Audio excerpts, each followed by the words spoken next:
Welcome to Belief, Being, and Beyond with your host, Granddaughter Crow. So, Hi.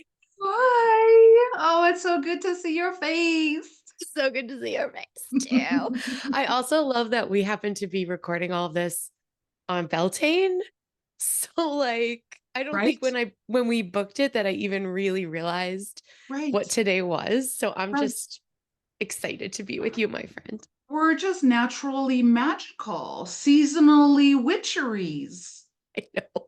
I I love know. I know. I love it. So, welcome to another episode of Belief, Being, and Beyond with your host, Granddaughter Crow. We got something cooking for you today. I found Dawn the Kitchen Witch, and she not only does kitchen witchery, she actually teaches kitchen spiritual witchery, and she is the owner and CEO of Kachina Aurora Witchery, Kitchen Witchery. And I have had some of her cuisine. It is amazing. In fact, I have some more on the way, and we'll get into more things that she does. But Dawn, say hi to everybody. Everybody, it's so cool to be here with you, my friend. I feel like I think I interviewed you on my podcast and we just immediately clicked and I'm just such a fan of yours. Just like I'm such a fan of your book, I'm such a fan of your teaching, I'm such a fan of your podcast. So when you asked me to come on, I was like, "Oh my goodness, okay." Oh, I I feel feel like you're so in another level from me. So I'm oh, very honored. I'm very honored to be with you. you are such a sweetheart because the feeling is mutual. I was all nervous, like, ooh, she has a podcast, which is the podcast is Conversational Witchcraft, which you guys Yes. have to check out because she has some of the most amazing guests on there. And she's been doing that for a long time. And honestly, I watch a lot of podcasts, and she does one of the top-notch interviewers, making her guests feel right at home, lifting them up. And I'm just like watching her podcast going, okay, that's a good idea for my podcast. So, yes, Oh, the feeling is thank you. mutual. Thank you so much. Oh my goodness. Like I feel like I'm all like blushing. I don't take accolades very well. So thank you. Like I'm just seriously, I'm just over here being my crazy weirdo nerdy self. And so the fact that you're saying that you resonate with my work is it's just a huge compliment, a huge it just feels like I don't have the words and I'm not often stumped for words. So thank you. Thank you. You are welcome. She also is the author of A Kitchen Witch. Well, let me see. A Kitchen Witch's Guide to Love and Romance, as well as Witchcraft for Beginners. Mhm. You guys have to check her out on social media. We'll get to the meat of this conversation in a minute. But when I follow you on social media, it's like watching quick little shorts and reels about like a gourmet cooking channel. And Yeah. you put these things together so quickly and with a lot of love and stirring in the magic Yeah. and all of this kind of stuff. And it inspires me. I'm like, oh, I feel like I can cook now. Well, that's kind of the idea. I mean, I think yeah, so again, thank you for mentioning my books and my podcast and everything. Um Everything I do is all kind of connected and comes from the root of my spiritual practice, which is at its core kitchen witchcraft, which I define as, a lot of people define it differently. I define as culinary kitchen witchcraft. So I'm not someone that makes soap or tinctures or, crafty things. That can also fall under this umbrella of kitchen witchcraft because they're things you do in the kitchen, or cottage witchcraft because they're things you do in the home. But most of what I do is about food and preparing food and cooking food and staying connected to the seasons through food, expressing and celebrating my spirituality through food, and then also nurturing myself, my body, my spirit, my heart, and also others through food. So it's funny that you mentioned the social media because I find it really challenging to try to be like as authentic as possible. And also, I'm kind of like no BS. What you see is what you get.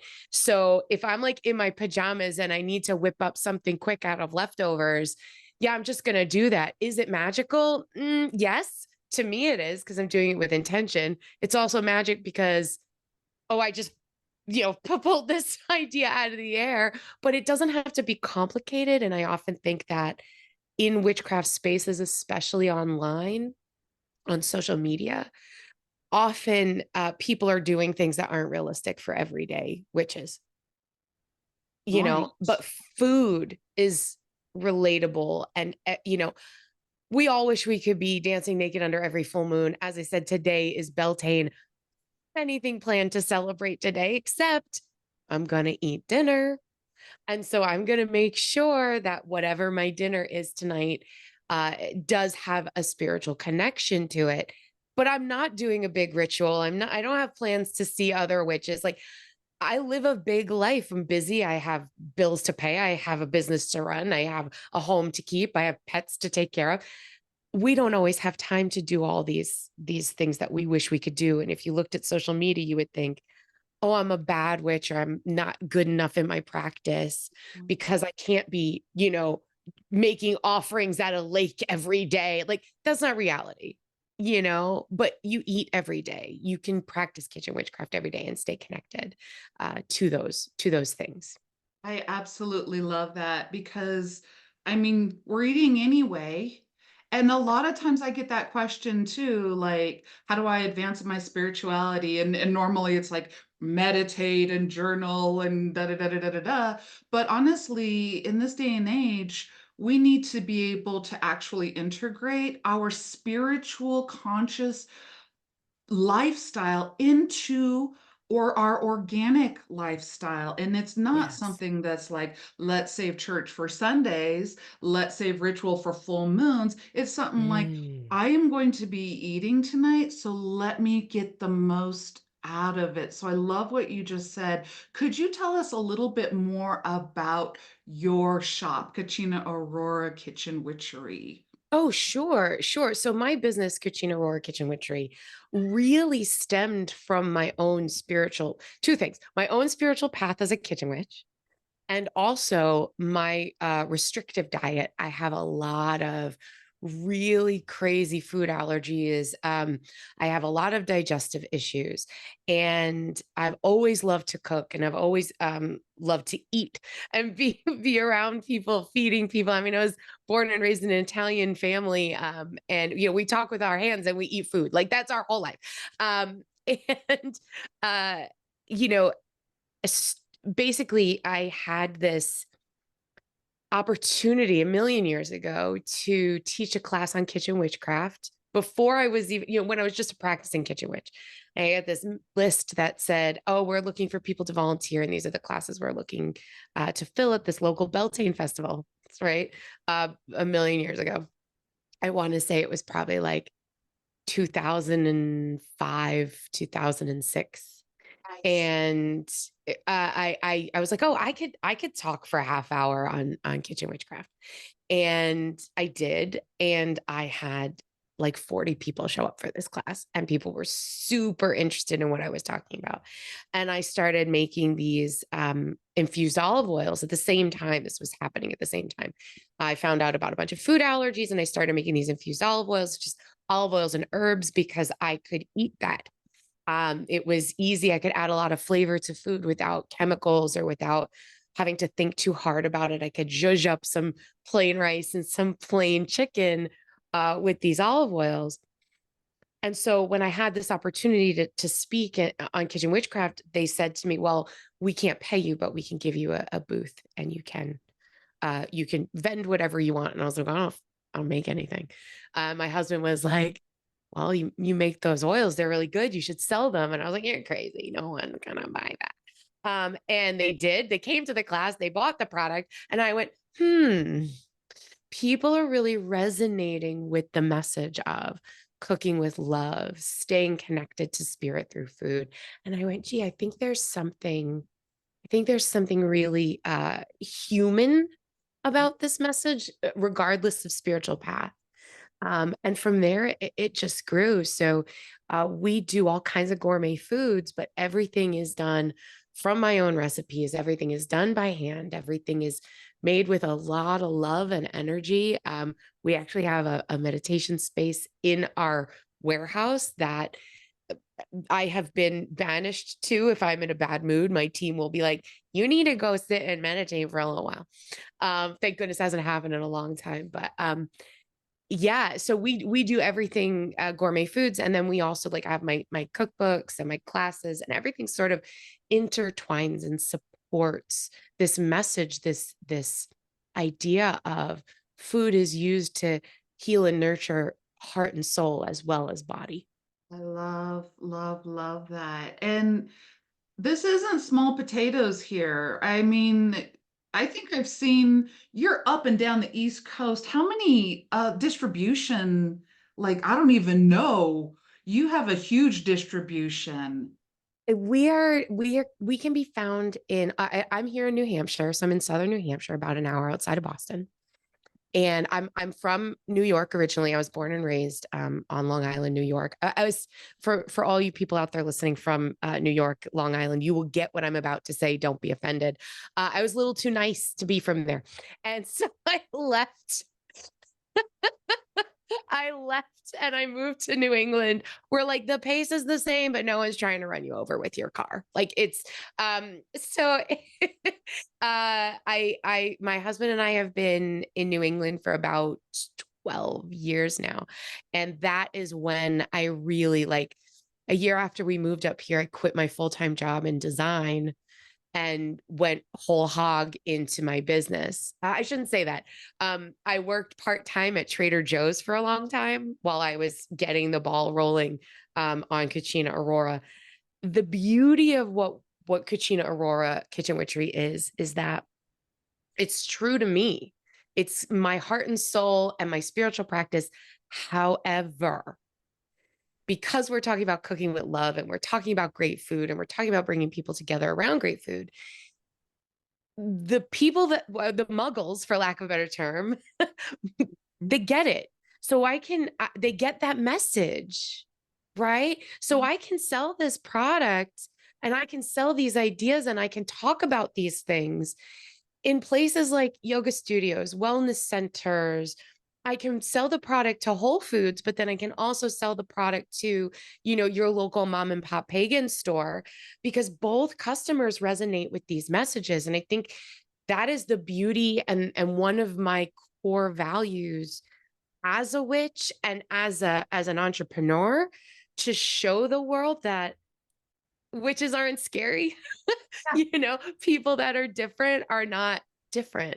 We all share Yeah. things. We all eat. Human beings all eat food. And because I pray to these gods and you pray to those gods, or I worship in this way and you worship in that way, it doesn't change the fact that we both love a great meal and we both love to cook for the people we care about. So I we do have love, a large distribution. You can find us in probably over 500 stores nationally, which yeah. and right now, I mean, every minute we're trying our hardest to grow and build on that. Absolutely. And so just shout out to the listeners.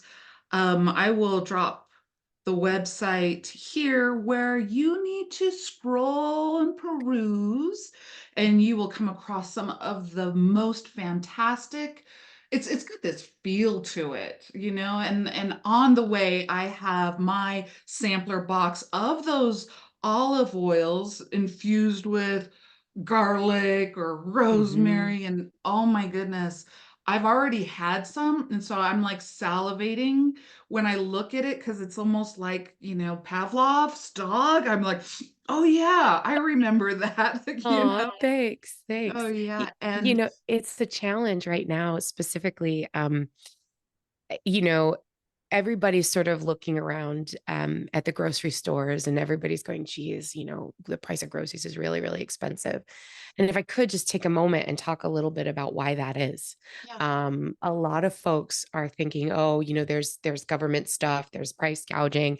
80% of the or 75% of the the brands you see in stores are small like mine. There's 5 people that work for my company, and that's including me. Right. So, um, especially just using Whole Foods, for example, it's very expensive to shop at Whole Foods. It's a privilege that my product is in there, and it's a privilege that I can shop there. Um, but a lot of prices are going up because the earth is in trouble. Everything we eat comes from earth. Everything. Even if you're going, oh, what about Taco Bell? Yeah, guess what? Taco Bell still has to grow things, still has to grow lettuce, still has to grow corn to make their crappy ass food. No offense, Taco Bell, please don't sue me for saying it was crappy ass food. But small companies like mine are really challenged right now because, for example, olive oil itself, there's a global olive oil shortage, and I don't think people know this is happening on our planet. Due to global warming, climate change, places in the world that are dry or should be dry are wet. Places that should be wet are dry. Places that are having record-breaking heat, droughts, record-breaking flooding, huge storms. We're seeing that on the news, but I think specifically here in America, we may not be affected by it in terms of crop. At least, we don't really see that in terms of those sort of things. So Right. about a year and a half ago, 2 years ago, the olive groves in Italy where we get our olive oil was decimated by fire that was caused by droughts. And so our cost of olive oil has almost tripled in the last year and a half. You're going to see this happening in your grocery stores on things like olive oil, wine, chocolate, coffee, all these things that are commodities that go up and down and up and down. And it's really important that in this conversation we're having about kitchen witchcraft, connecting to spirit and earth through food, which is the basis of this practice of kitchen witchcraft, we have a deeper understanding of our planet is in trouble. And here we are seeing that's what's happening because the cost of food is going up so high. Um, so I just want people to be mindful about that and understand that there's cause and effect. And it is unfortunate that we are experiencing that now. And that your little companies like mine, your little entrepreneurs that are just doing their best to survive are feeling the brunt of that, right? Using again like Taco Bell or McDonald's as an example, they're not feeling it as hard as the little guy making coffee or the little guy making chocolate. So support your local businesses, support your local farmers markets.